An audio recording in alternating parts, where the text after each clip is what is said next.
Before I start my speech, I would like to share a very personal story with you. Last year, I walked into ROTC to see two of my friends crying.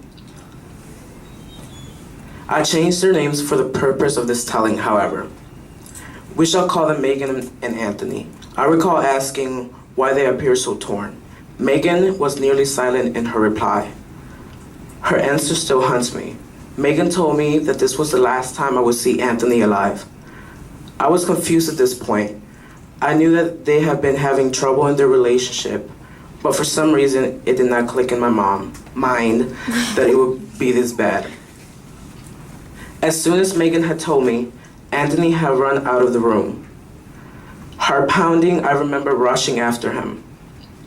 When I caught up to him, I asked him, "What have you done?" I popped 10 pills. I was overcome with horror and rushed looking for help. In a matter of minutes, Anthony was on his way to the hospital. Every day, I thank God that he is still with us. My story, however horrible, is one of the stories with the happier ending. Suicide is becoming more and more prevalent in our day and age. Yet the general public is still very unaware. Everyone has a different view of life.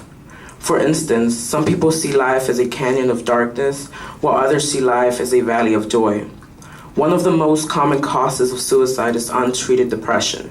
Depression is medically defined as a mental illness that can cause persistent sadness and loss of interest. One of my friends, who is severely depressed and has thought about suicide, described how it feels to me. She told me how she never felt the want to get up and leave the house. She told me how she always thought about the hopelessness of life and knowing that we were all just going to die one day.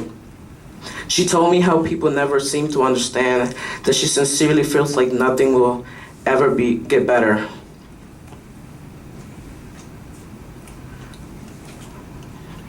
She told me how people never seem to understand that she sincerely feels like nothing will ever get better, no matter what people say, to try and convince her differently. She told me how her depression got so bad that she had to go into a psychiatric facility because she wouldn't go outside of her room unless it was an absolute emergency. Depression isn't just persistent sadness. It is the profound loss of hope that anything will be good in life again. And suicide is just the final way to be able not to feel sad. It is how you tell God that he can't fire you because you quit. So many people do not understand that and just think that depression means that you're lazy and a little bit sad. People think that it is an option. Depression is a chemical imbalance in your brain. You cannot just be happy with depression, just like you can't simply stop having diabetes or cancer. Many people fear speaking up about their depression and thoughts of suicide because of the replies they get. When one of my friends told their counselors that he wanted to kill himself, the counselor said that he was being overdramatic and to stop being a drama queen. His reply when he told his teacher was that he wanted attention.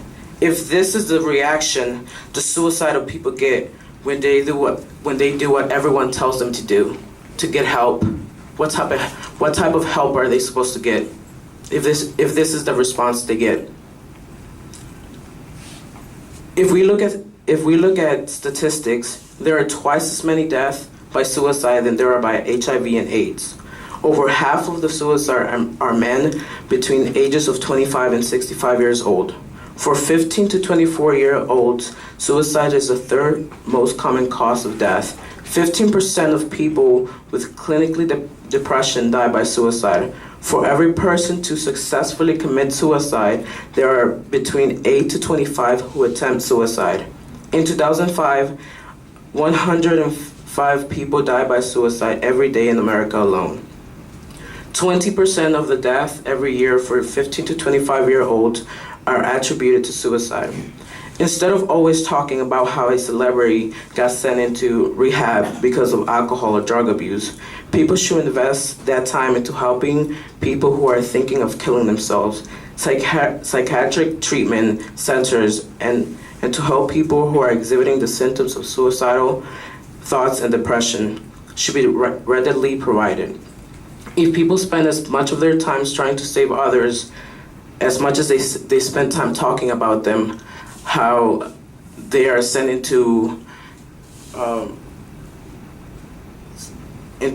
rehabilitation, they should spend more time thinking about how they should help that person experiencing suicide. And I know many of us, even I've thought about suicide, because it comes to that point where you just go into a dark room and you just know that there's no other help than just to kill yourself, because you know that you will not find happiness for another day.